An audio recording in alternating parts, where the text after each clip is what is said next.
Ladies and gentlemen, please join me as I welcome the young, dynamic, driven, very capable leader of Andhra Pradesh, the Honorable Chief Minister of Andhra Pradesh, Shri Y.S.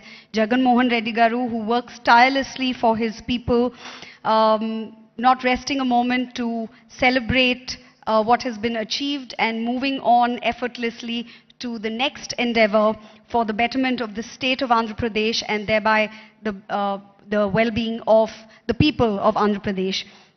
I think he understands well that the development of the state goes hand in hand with the development of the people of the state, and to that end he's here today to engage with all of you industrialists of the state and beyond. The Honorable Chief Minister is accompanied by some ministers, MLAs, MLCs and MPs. Some of the ministers are Srimati Vidala Rajani Garu, Honorable Minister for Health and Family Welfare District in charge, Sri Adimulapu Suresh Garu, Honorable MAUD Minister, Sri YV Subbareddy Garu, Honorable ex-MP and TTD Chairman, Sri Karnam Dharmasri Garu, Honorable Whip, Sri Botsa Satyanarayana Garu, Honorable Education Minister, Srimati Golagani Harivenkata Kumari Garu, Honorable Mayor of Visakhapatnam. These are the ministers accompanying the Chief Minister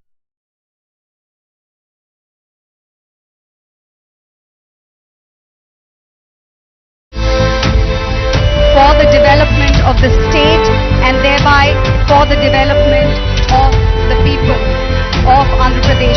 Ladies and gentlemen, please join me as I welcome the Honorable Chief Minister of Andhra Pradesh, Shri Y.S. Jagan Mohan Reddy Garu.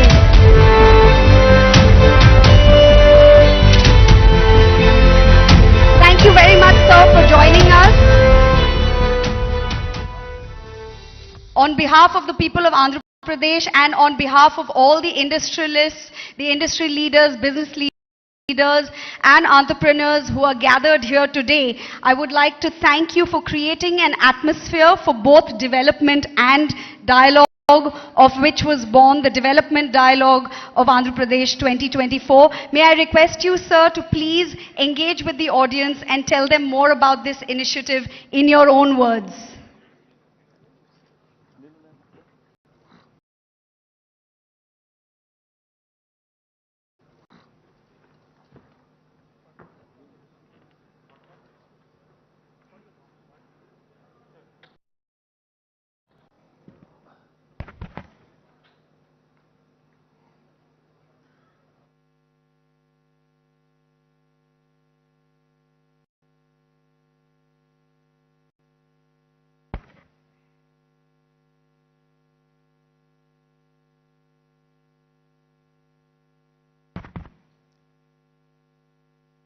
Distinguished industry leaders, colleagues in the state cabinet, and esteemed guests.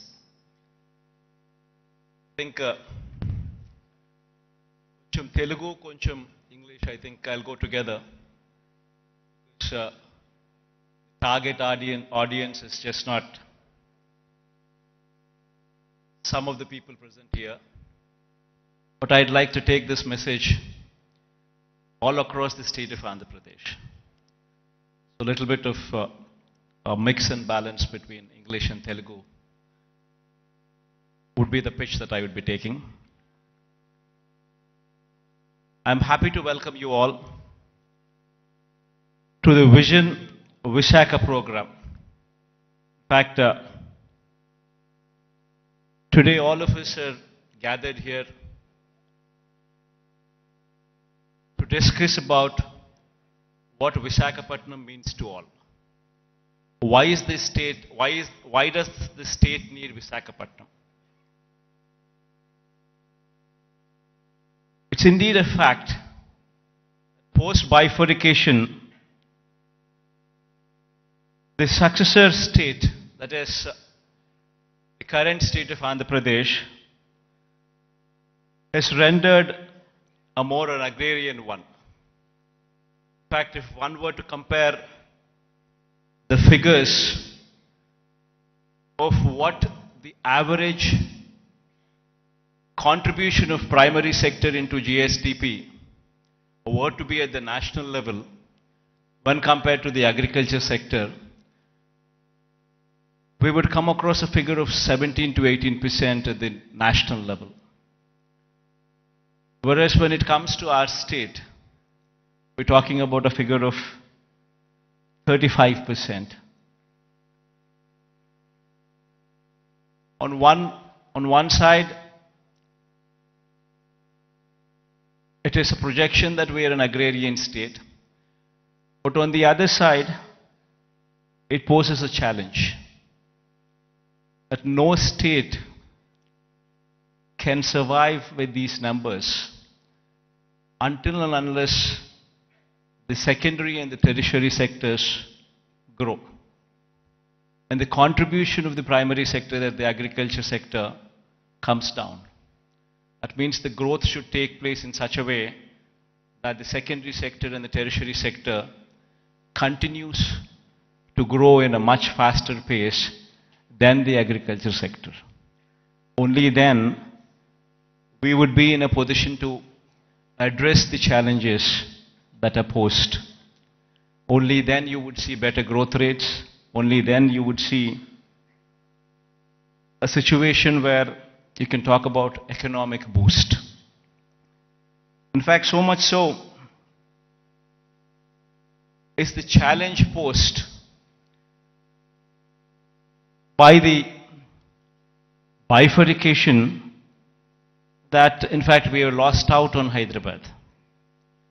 Now why is it that Hyderabad is so very important to us? And why is it that we losing Hyderabad has an impact on the state? Every state, for it to progress, you need to have an economic engine. And that economic engine, for decades, to our erstwhile state, was Hyderabad. In fact, to give a perspective, the central government those days used the public sector as the main vehicle to stimulate economic growth. In fact, if we were to see the institutions such as IDPL, NMDC, NFC, IICT, and so forth, they were all set up in Hyderabad. Because of the fact that public sector undertakings, these huge investments, came up in Hyderabad, Hyderabad as an area grew beyond any other place in the state. That is the reason why, but once these kind of institutions come up, then automatically it leads to a transformation. It leads to better salaried employees coming out of that location, coming out of that place, which in turn leads to a cyclic effect where better institutions would come up, overall economic growth takes place, and then the city starts moving and growing. Unfortunately for us, it so happened that 90% of the entire PSUs, which to the erstwhile state of Andhra Pradesh, have all come up only in Hyderabad. And because of that, Hyderabad grew at a much faster pace than any other place in the state. In fact, so much so that the services sector in Telangana, for instance, is now currently positioned at a 62.87%, the tertiary sector, whereas the national average is 55%. And in the tertiary state of Andhra Pradesh, we stand at mere 40%. So the agriculture sector, what should be at 17%, as a national average, we are at 35%. The services sector, which is the tertiary sector, which should have actually been at 55%, which is the national average, we are at 40%, whereas Telangana is at 62.87% of the state's GSDP comes from just the services sector, that is the tertiary sector, and predominantly from Hyderabad.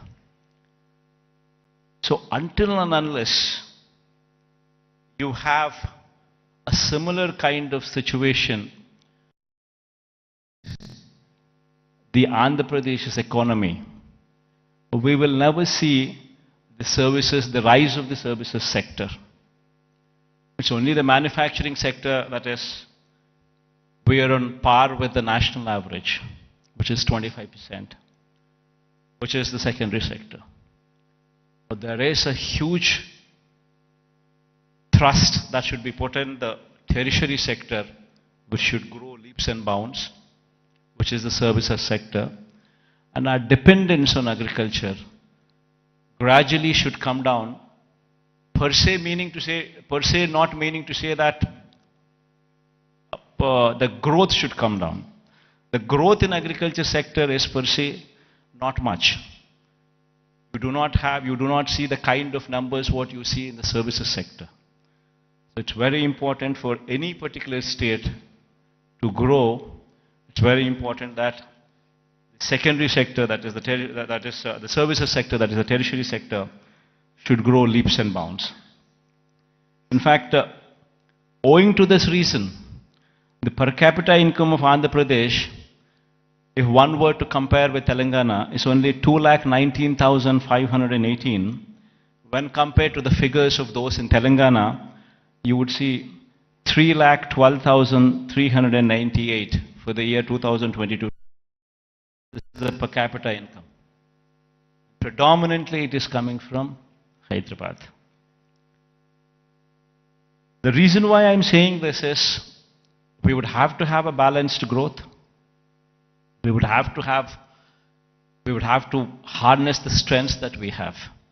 We have a huge coastline of our second largest coastline, in fact, in the country. 974 kilometers of coastline. Now, this is one potential that we need to harness to ensure that we have an economy which is port-led economy, which would support the manufacturing side. While we support the manufacturing side through port-led development, developing our 974-kilometer coastline with various nodes, industrial nodes coming up closer to the ports. While we do so, we also need to strengthen our services sector, developing Visakhapatnam, developing Vizag. It's got to be a mix of both. Only then we would see this kind of growth rate. In fact, to do so, we have, in fact, the state of Andhra Pradesh, before 2019, that is before our regime had come in, the state of Andhra Pradesh exports in 4 locations. Now in this 5 years of regime, we're actually in a very advanced stage of constructing 4 more ports. In fact, at a rapid pace, the construction of the ports is going on. In fact, 16,000 and odd crores of investment is going in. We've already incurred more than close to 4,000 crores of this investment. And Ramayapatnam is one particular port where, in fact, my people are saying that going forward next month, you would actually see a ship coming into the port. So much so, in progress, one can also see, if one were to visit these ports, be it Ramayapatnam port, which is going at a massive pace, be it the Machilipatnam port, which is also progressing at a very, very brisk pace. So is the progress in Kakinada also. It's a private port though, Kakinada being. And then the Mulapeta port coming up in Srikakulam is also moving at a very, very brisk pace. So 3 of them are coming up in government sector, 1 of them is coming up in the private sector. All 4 are moving in a very, very brisk pace. So what we're currently doing is developing what we had 6 ports earlier in 4 locations. We're developing. And then we're building 10 fishing harbors to support blue economy. We now currently have every 50 kilometers one travels through the coast. Every 50 kilometers you would either see a fishing harbor which is being constructed, or a port which is in existence, or one being constructed. So every 50 kilometers per se you actually have a booster for the economy currently in the state available. We're also building 6 fish landing centers as well. And then there is a lot of focus on greenfield electronics manufacturing cluster, development of nodes which is taking place. This greenfield electronics manufacturing cluster is coming up at Koparthi and YSR district, and industrial parks in Achutapuram, Orvakallu and Krishnapatnam. These are all several steps to ensure the development is more balanced across the state. In fact, as I've said, as I've been speaking, such is the proactive nature of the government, and such is the conducive business-friendly environment prevalent in the state, that consistently for the past 3 years, in the category of ease of doing business, the state is rated number 1. This is one major achievement that the state can boast about,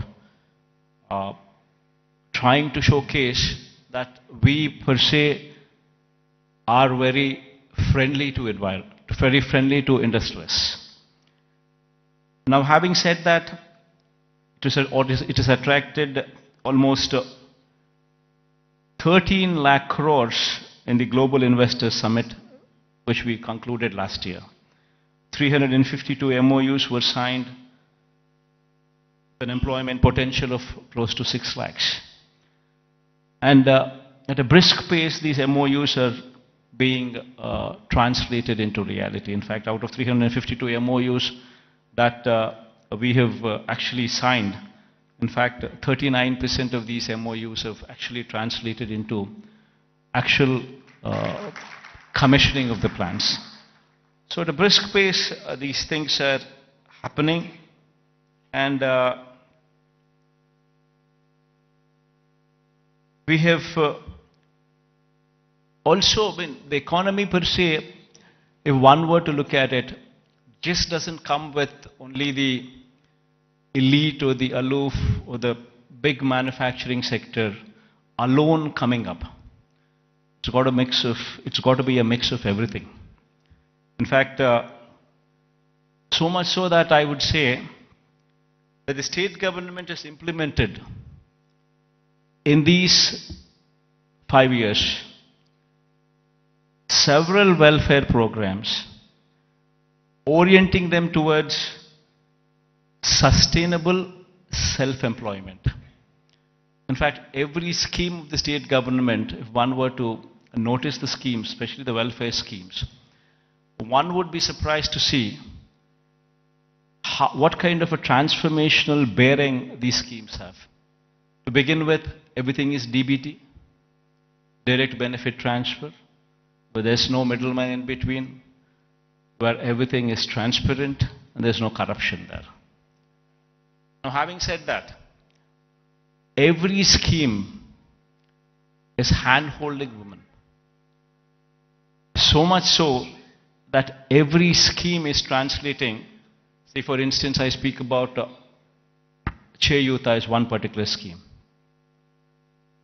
The scheme actually narrates hand-holding women, same particular women, consistently for 4 years. every year giving 18,750 rupees for the same woman. So in 4 years' time, you actually handhold the same woman, giving every year 18,750 to the same women. While we are doing that, we ensured that there is a bank tie-up also coming into picture. We've also ensured that big companies, starting from Amul to ITC, to Reliance, to Procter & Gamble, to such kind of big companies also partnering with these women in sharing opportunities, in showing them livelihood opportunities. So it's a mix of the same women so that these women stand on their feet. Likewise, if one were to see every scheme that the state government has been undertaking in these 5 years, every scheme is a combination of livelihood opportunities, either provided to strengthen the current existing livelihood opportunities or to create new ones. In fact, if one were to actually look at how the employment cycle goes, most of the employment cycle doesn't come from government employment. Government employment per se, before we had come in, probably we had 4 lakh jobs in government sector. And probably government being very proactive in actually providing for jobs could actually create another 2 lakh jobs, which is actually very high. Before we had come in, we had 4 lakhs for decades. And after we had come in, we actually created 50% more jobs in government sector. But that is where it can end. It cannot go beyond that. You're talking about 4 lakhs being to 6 lakhs. Then per se, the big industrialists also, when we were to speak of, if we were to speak of, if one were to see the translation of opportunities of jobs actually created per se for investment that is actually put in, would probably translate to probably 1 crore of investment translating into one particular job. Not much. Maybe adding to another 2 or 3 lakhs, not beyond that. The major contribution comes from 3 other sectors. One is agriculture, which actually constitutes 62% of the workforce. Now what we have done is support agriculture, where in fact the best part in agriculture is, the challenging part in agriculture is, even though the fact still remains that 62% of the population depend on agriculture, the fact is 50% of the land holding is less than 1.25 acres, that is half hectare. If one were to translate this land holding into, for calculation's sake, as to up to 1 hectare, if one were to take into consideration, then you're talking about 70% of the land holding is within 1 hectare. We have very small and marginal farmers, and if these small and marginal do not make money, the economy is shattered. What we did, what we could actually do, is come up with those initiatives to handhold farmers through RBKs, setting up of Raitu Bharosa Kendras, where every village has one, where you have an agricultural graduate sitting in those villages, in those RBKs, where everything from seed to sale of crop is handheld through these RBKs. And with such kind of micromanagement, also incentivizing farmers with production incentives as well, that farming sector could survive. This is one major sector which actually comes to give you a support for the employment. Then the other major sector, which is another sector which actually supports, is MSME. MSME is also the one word to speak of, talking about if industries, mega industries, big industries constitute maybe 3 lakh, 4 lakh jobs. You're talking about MSMEs which actually constitute more than 30 lakh jobs. There per se, the employability rate is more. Every MSME is small, but yet employs more number of people when conversion ratio takes place from investment perspective. But these 30 lakhs, these 3 lakhs, these 4 lakhs, these are not the numbers. Dominantly self-employed sections. Self-employed sections constitute a primary more than 1.5 crore population, which actually doing well for the economy to do well. And through various schemes, various platforms, we've ensured that these self-employed sections are handheld, given support through various schemes. You know, I'll give you an example. Before we had come in, we were talking about self-help groups, which actually constitute more than 1 crore of women. Before we had come in, these self-help groups had an NPA and outstanding loans to the extent of 18%. Today, the same self-help groups, the outstanding loans and the NPAs, if one were to look at in this sector now, it is just 0.3%. And 1 crore of women livelihoods are dependent on that. Same word, if one were to see the same thing, in every scheme like Vahana Mitra, which talks about self-employed sections who actually are driving the cabs, or actually driving the autos. If economy there fails, the entire state fails. We're talking about barbers. We're talking about so many sections running into lakhs, and together running into crores, which actually have been supported so as to render phenomenal growth rate. In fact, when we had come in 2018-19, our state was figuring probably the least among the states in growth rate, in GSDP growth rates.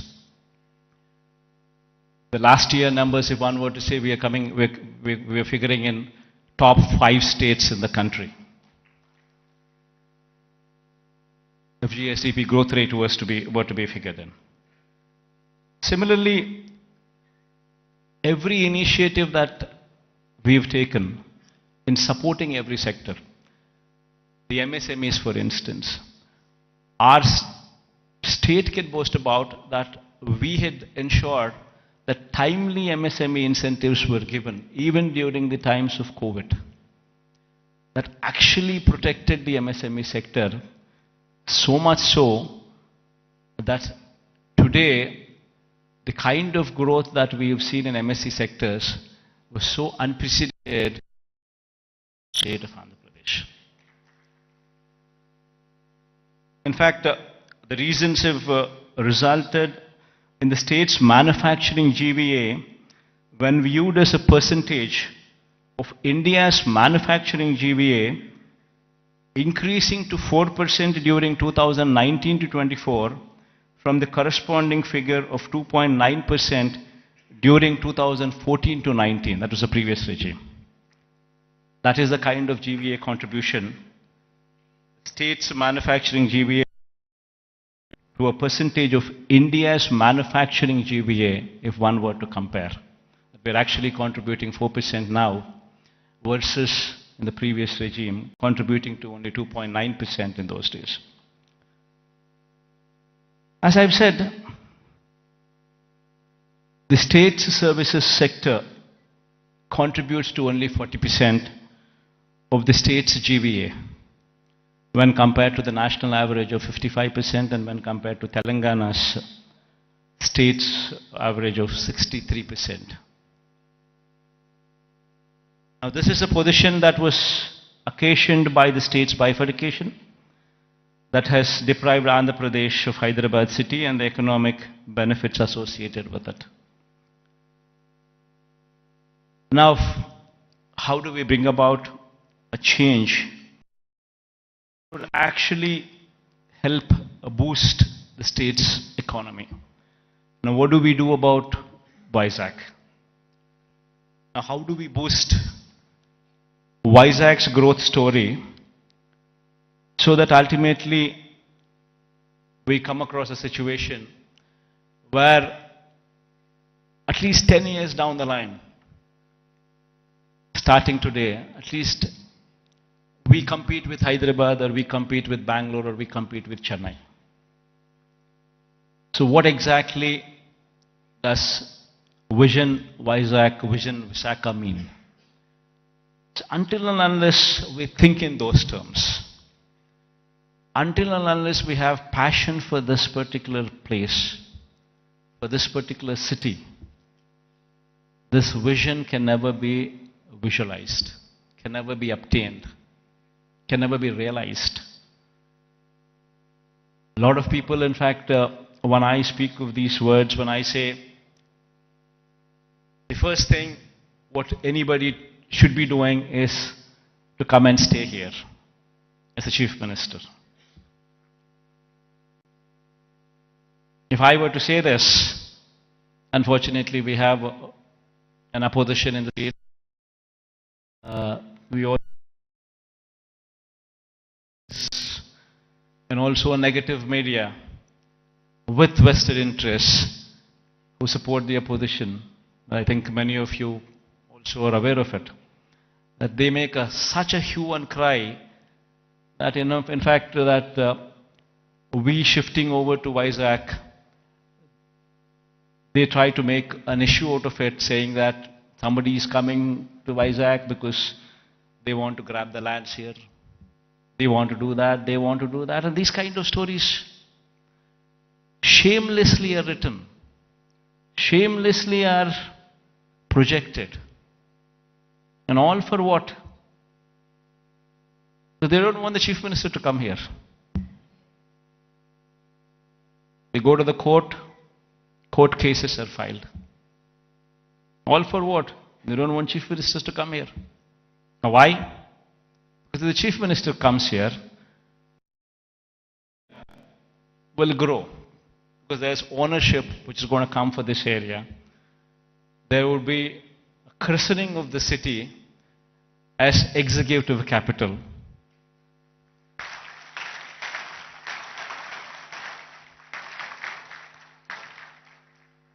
So they don't want the chief minister to come here because they have vested interests elsewhere.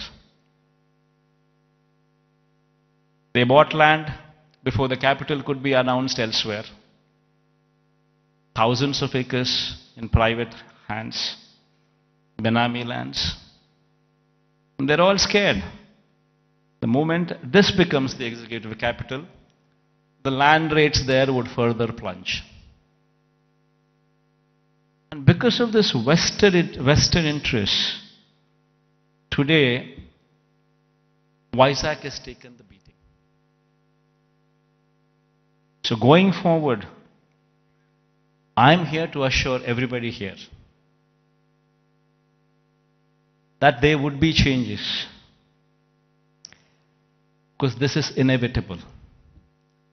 If one were to compete with Hyderabad, compete with Chennai, compete with Bangalore, it's very important that Vizag becomes the economic growth engine.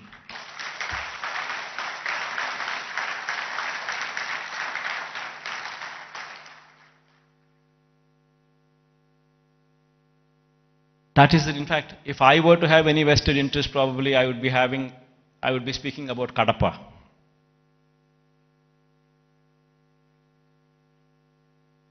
See, for me, the state is ours. to everyone here. And one in my place should think in terms of what is good for the next generation. How would we want our children to be positioned? How are the state's revenues going to be?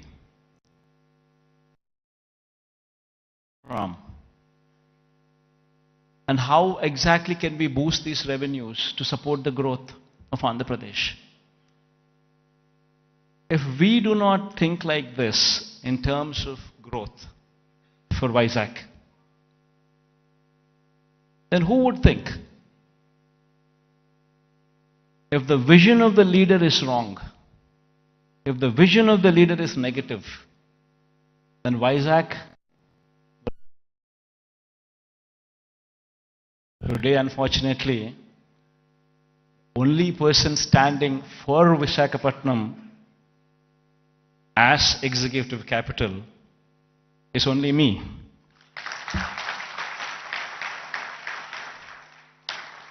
Unfortunately, this is the reality. Fighting against the entire opposition, fighting against vested interests of the media,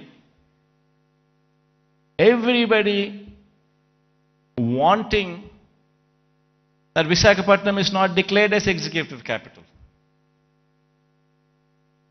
This is the reality.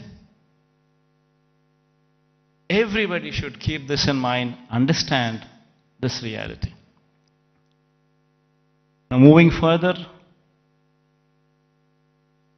Vizag would have to develop. I'm assuring you, cases going on, we have so many people trying to oppose everything. But I'm assuring you, post-election, my stay would be in Vizag.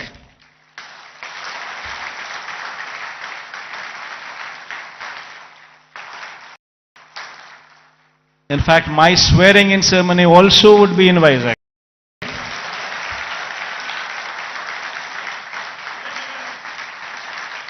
This is my commitment to Vizag. And now, what is the vision for Vizag? See, we need to have a 10-year vision. We would have to own this city, christen the city as executive capital, become part of the city, and have a 10-year vision. You know, we need to have a roadmap which is workable, which is doable. It cannot be a roadmap where we just dream big but yet achieve nothing, because it is impractical. Not so. We need to have a practical solution, we need to have a practical approach, and we need to have a vision which is realizable in 10 years' time. Of course, this vision is one vision which cannot be alone done by the state government. It would have to be the state government, it would have to be the central government, it would have to be a PPP model, it would have to be encouraging private people also to become part of the vision.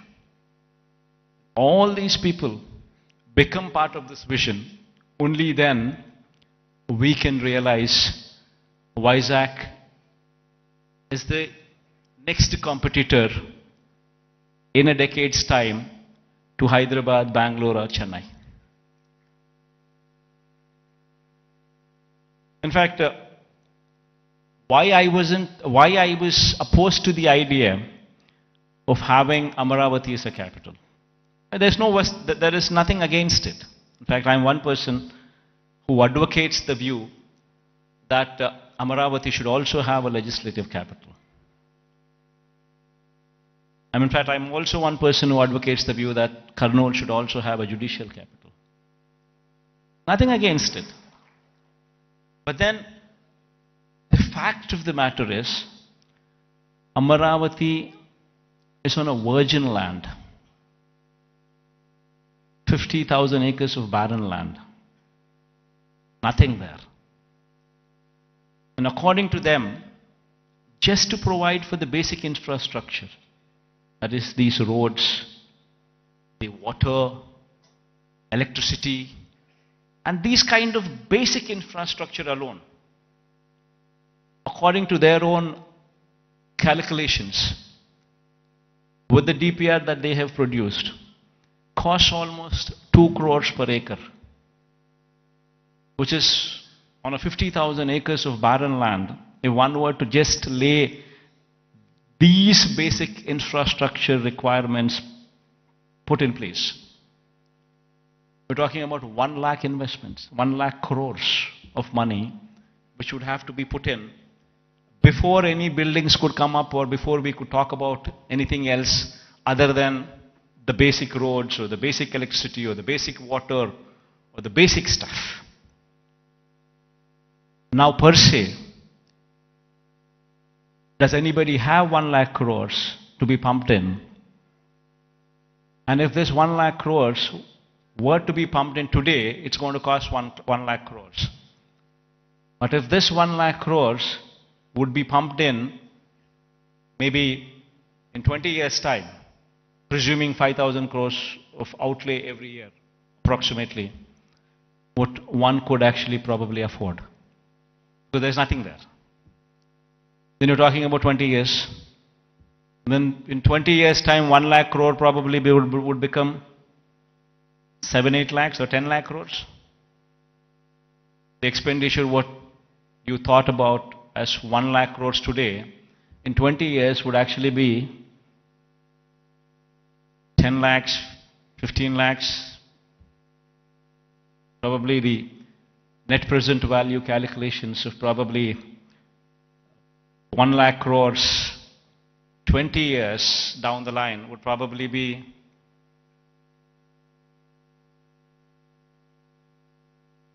one were to calculate 1 lakh crores today, 20 years down it would be 10 lakhs, 15 lakhs, 20 lakh crores. And which is going to be a dream chasing. You would never be anywhere. That is the reason why I say I'm nothing against it. It's only something that we can't do it. Whereas here in Vizag, we have a place which already has this basic infrastructure. We already have roads. We already have good roads. We already have electricity, good electricity. We have good water connections. We have good everything. Basic infrastructure is already put in place. So all what we need to do is, given that finishing touches, just give it a little bit of finishing touches, and it would transform into something much, much, much bigger. And what are those finishing touches that we need to give? An iconic secretariat. The moment we shift here and christen it as executive capital, you obviously would have the entire employees also come and station here, for which a secretariat building. Why construct an ordinary secretariat building? Construct something iconic, which would stand out,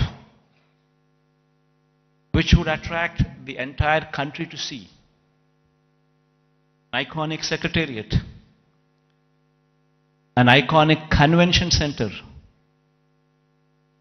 People talk about one of Geo Convention Center. The latest, the biggest, the best. These are the names that they give.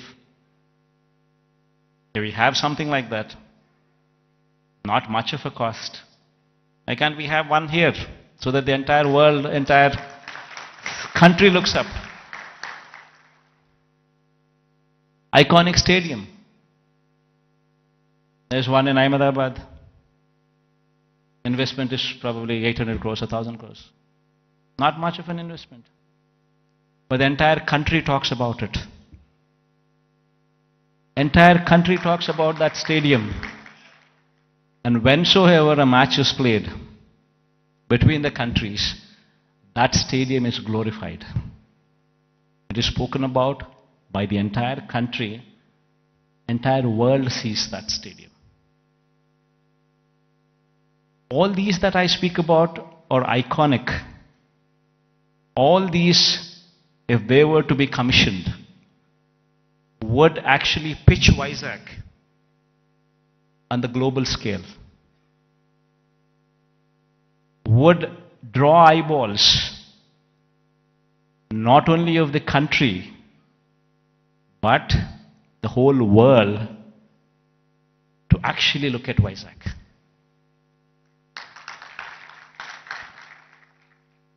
What we have envisioned for Vizag, iconic secretariat, iconic convention center, iconic stadium, Institute of Emerging Technologies.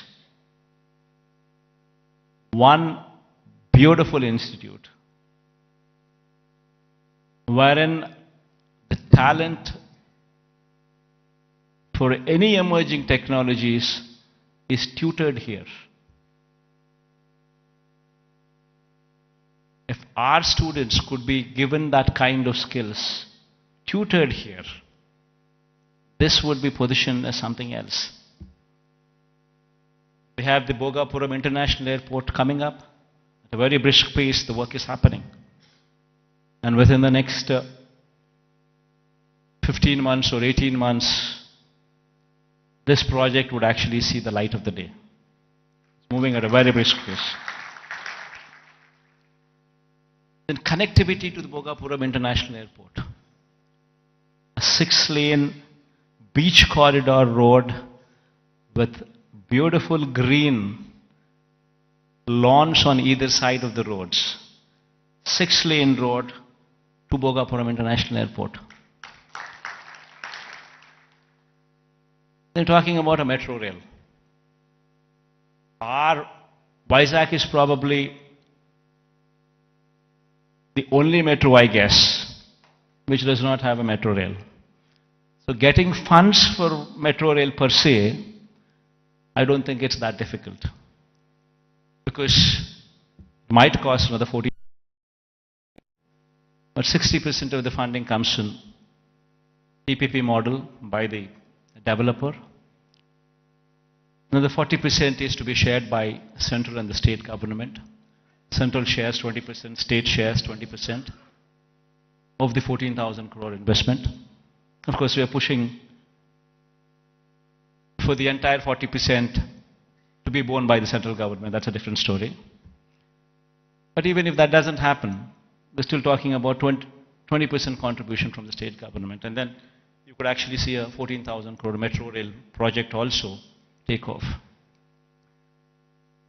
Then we're building a Molapet port in Srikakulam. Within the next 1 year, the port will start functioning. And we have Vizag, Bhogapuram International Airport, which is 30 kilometers from the airport. And then from there, the Molapet port is just another 110 kilometers or so. So you have entire corridor from Vizag International Airport and then Molapet port. A horizontal growth corridor which could take off, which already has an existing national highway, I think 6-lane or 8-lane highway. It's already, the works are at a brisk pace. Then you have a data center with a submarine cable which is coming from Singapore. A data center, Adani is doing it. A huge investment, 27,000 crores of investment is coming there. And since it's a private investment, and Adani is doing it, the works of the land from our side, everything that needs to be done is already done. They've already started the work, the plans are submitted. Next 5-6 years, in a staggered way, in a phased manner, they would actually ensure that this project also comes up. Then you have hospitality industry, which also needs to be looked into, which also needs to be given a little bit of boost, for which we have ensured that Oberoi and Mayfair groups have given certain bits of land for them to develop 5-star plus resorts here as well in Vizag, where Vizag is short and it doesn't have resorts. It has some good hotels, but it doesn't have resorts. So this 5-star plus category resorts by Oberoi or Mayfair would actually bridge in that gap. The land has already been given to these private people and they're already on the verge of starting the construction, and within the next 2 years or so you would actually start them, you would actually see them commissioned. Then NTPC Green Hydrogen Project. This is also around about 30,000 crore investment of NTPC. This project, fortunately yesterday Prime Minister virtually laid the foundation stone. So this is also going to be a reality. So all these that I just spoke about, they're not things that cannot be achieved. All these things can be realizable. Within the next 10 years, in a staggered manner, we would see all these things coming up. Because all these things that I spoke about are not big. Something which is unimaginable. No, not so. All these things are realizable because they're not something, they do not post those numbers which would actually say they are not realizable. And there is of course one aspiration what I'm trying to negotiate with the Prime Minister also. This thing goes well, we would have this as well. A high-speed rail corridor from Hyderabad passing through Vijayawada, then Vijayawada to Bangalore passing through Kurnool and Kadapa. But this is an aspiration. If it happens, it happens. Even if it doesn't happen, 10 years is a big enough span for us to pursue that it happens. Even though this is an aspiration currently with us, the rest of the stuff that I spoke about are all realizable.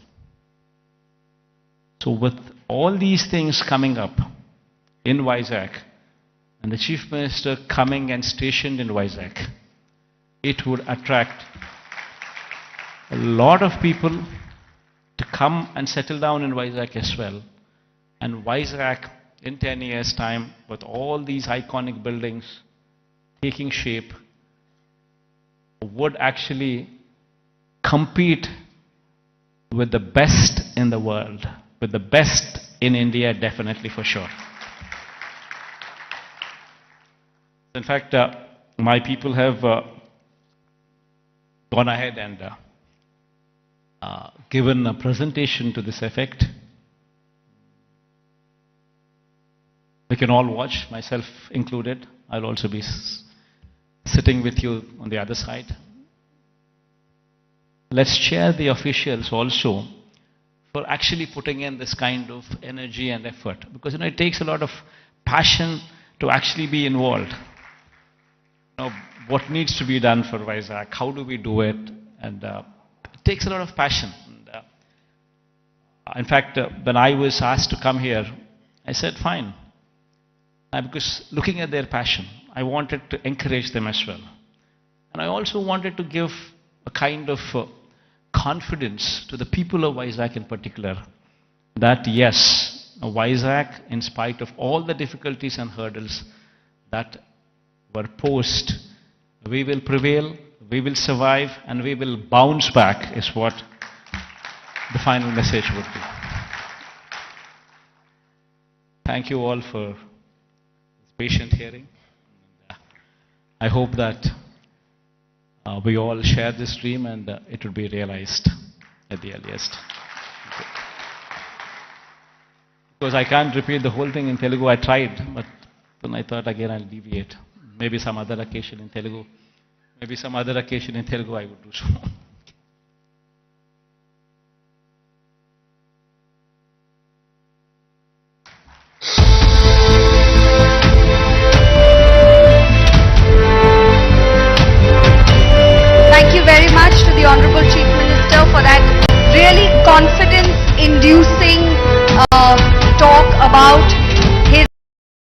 vision for Visakhapatnam and thereby the development of Andhra Pradesh.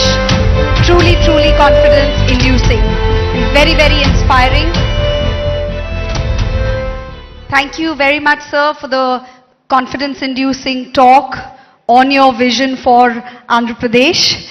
And thank you for joining the audience. It's a privilege for all of us that you will be watching the AV with them. I would now like to call upon Sri Lakshmi ma'am, Special Chief Secretary, Department of Municipal Administration and Urban Development, Government of Andhra Pradesh, to please come on to the dais and make the big announcement of the day and launch the AV.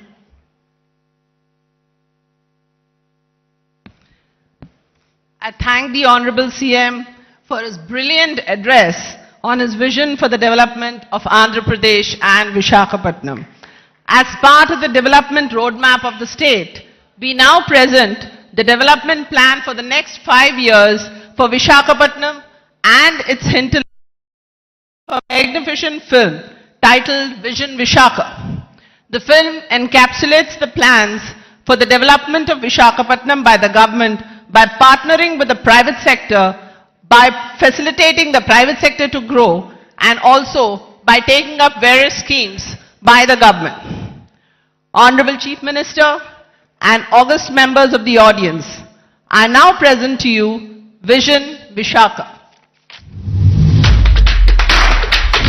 There are very few cities that have emerged as the business and financial nerve centers of the world.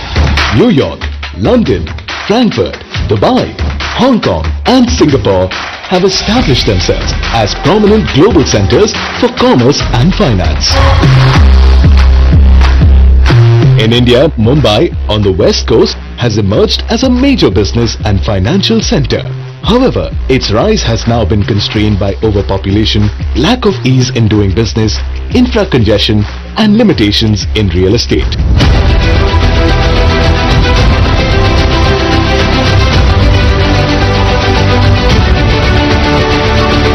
Located on the east coast of Andhra Pradesh, Visakhapatnam now holds the potential to compete with some of the best cities in the world in developing, innovation and natural scenic wonders.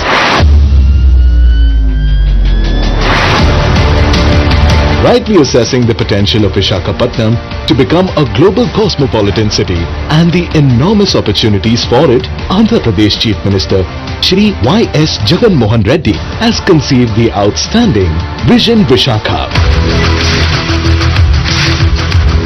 Vision Visakha aims to support Visakhapatnam as a home for high-class infrastructure, commercial activity, positive environment, sustainability and natural scenic beauty to go on to become a leading financial, fintech and artificial intelligence hub in the country and in the world. Spanning the next 5 years, this magnificent plan for Visakha has been chalked out with an approximate budget of 1,05,000 crores. The vision recognizes that the future of Visakhapatnam is predominantly linked to major sectors such as industry, port, trade, tourism, health, knowledge, circular and resilient economy, and an aerotropolis. Infrastructure will be developed in 5 categories: connectivity, industrial landscape, urban planning and city infrastructure, livability and social infrastructure, sustainability and climate resilience. The allocated percentages for these have been clearly mentioned in the vision. These investments are estimated to create more than 10 lakh jobs and employment opportunities in Visakhapatnam during this period.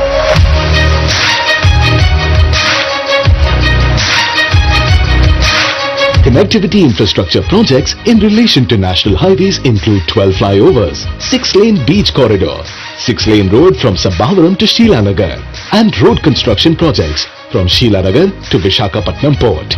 A total of 8,980 crores have been proposed for the same.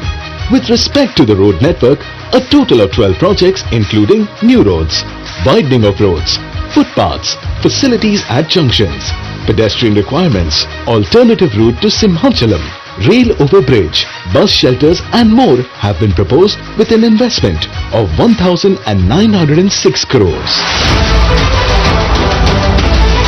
Freight corridors and railway zone includes new South Coast Railway Zone and freight corridor from Sontiam to Simhachalam that will be undertaken at a cost of 196 crores. 14,309 crore rupees have been dedicated for the Visakhapatnam Metro Rail project.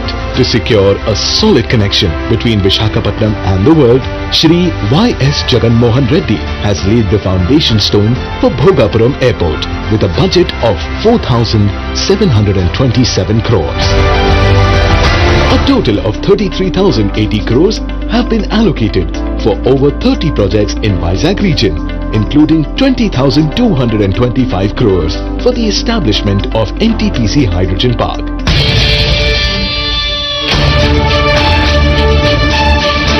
To develop Visakhapatnam as an IT hub, an integrated data center park, IT, ITES and Infosys Development Center have been proposed at Visakhapatnam Tech Park with a budget of 25,025 crores. Through these, the Honorable Chief Minister hopes to provide direct and indirect employment to around 5 lakh people. Foreseeing the need for uninterrupted power supply to attract investments, Shri Y.S. Jagan Mohan Reddy allocated 3,166 crores for various electricity projects in Visakha Vision. In relation to urban planning and infrastructure of the city, investments of 975 crores are dedicated for fresh water supply projects.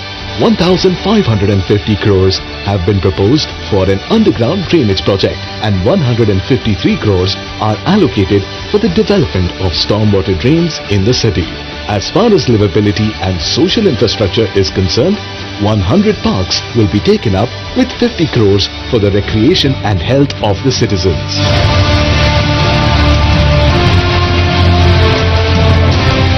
$150 lakes will be developed in a phased manner in the city with a sum of 250 crores. Regarding sports facilities, 7 stadiums will be developed with a budget of 169 crores. Along with demonstrating his commitment towards encouraging sports through the one-of-a-kind statewide Adudam Andhra program, Shri Y.S. Jagan Mohan Reddy has proposed an international cricket stadium with a whopping budget of 300 crores in this Visakha Vision in order to place Visakhapatnam on the sports map of the world. VMRDA projects include a natural history park, museum and research institute with 108 crores, a convention center with 220 crores, an urban entertainment zone with 40 crores and Siripuram multi-level car park with 87 crores. About 150,000 houses worth 4,039 crores are being constructed through Jagananna colonies and Didco houses for the construction of affordable houses for the common citizens.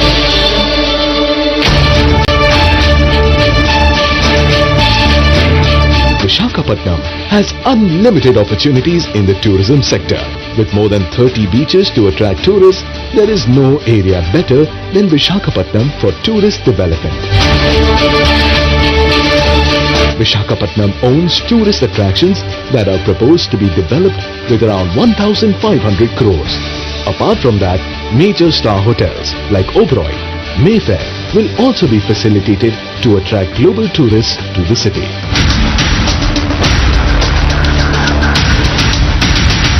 Shri Y.S. Jagan Mohan Reddy also proposed the establishment of a global convention center worth several malls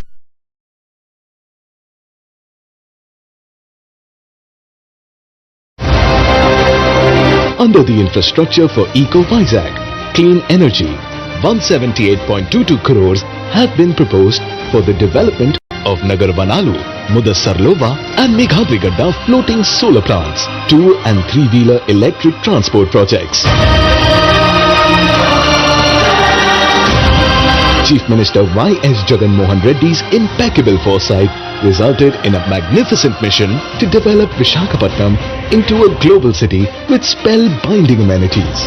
A successful realization of this vision is destined to make this city of destiny a remarkable cosmopolitan center in no time.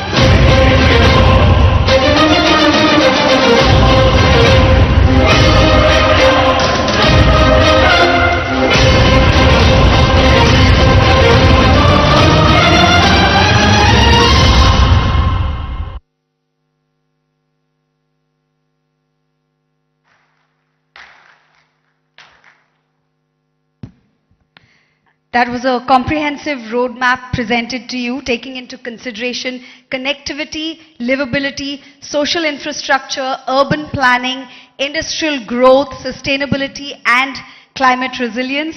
The Honorable Chief Minister of Andhra Pradesh, Shri Y.S. Jagannath Reddy Garu, is well on his way to achieving Vision Visakha and many other such projects for other cities of the state as well.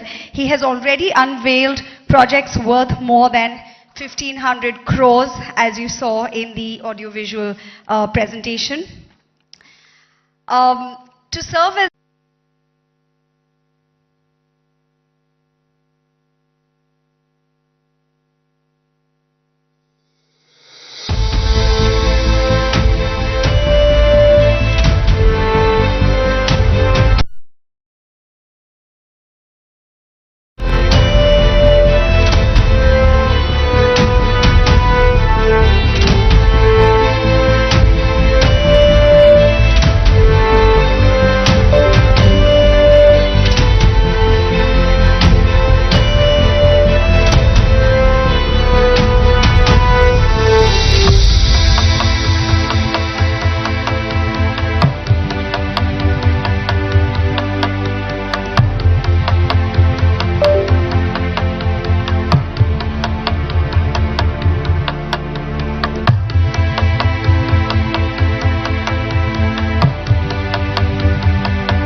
Ladies and gentlemen, a huge round of applause for Vision Visakha and the coffee table book that serves as a powerful reminder of a powerful vision for the state of Andhra Pradesh. Under the able leadership of the Honorable Chief Minister, Shri Y.S. Jagannath Reddy Garu.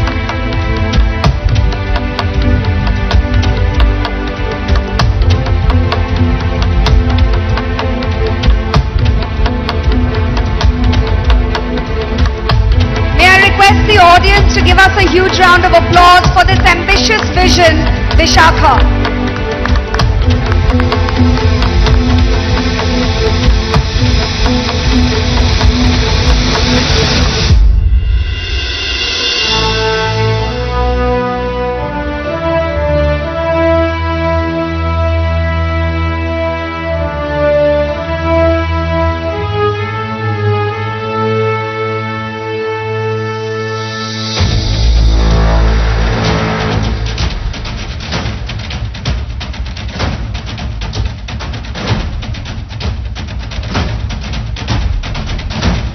Thank you so much, sir, for inducing this audience with your confidence, your passion for your vision, Visakha.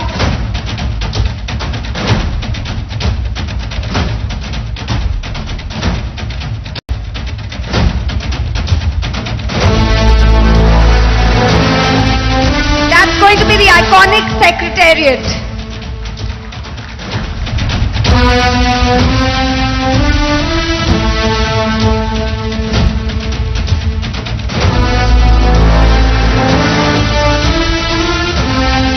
The iconic secretariat that will lure the eyes not only of the entire country but also of the entire world, as shared in Vision Visakha by the very driven, young, dynamic leader of Andhra Pradesh, the Honorable Chief Minister Shri Y.S. Jagannath Reddy Garu.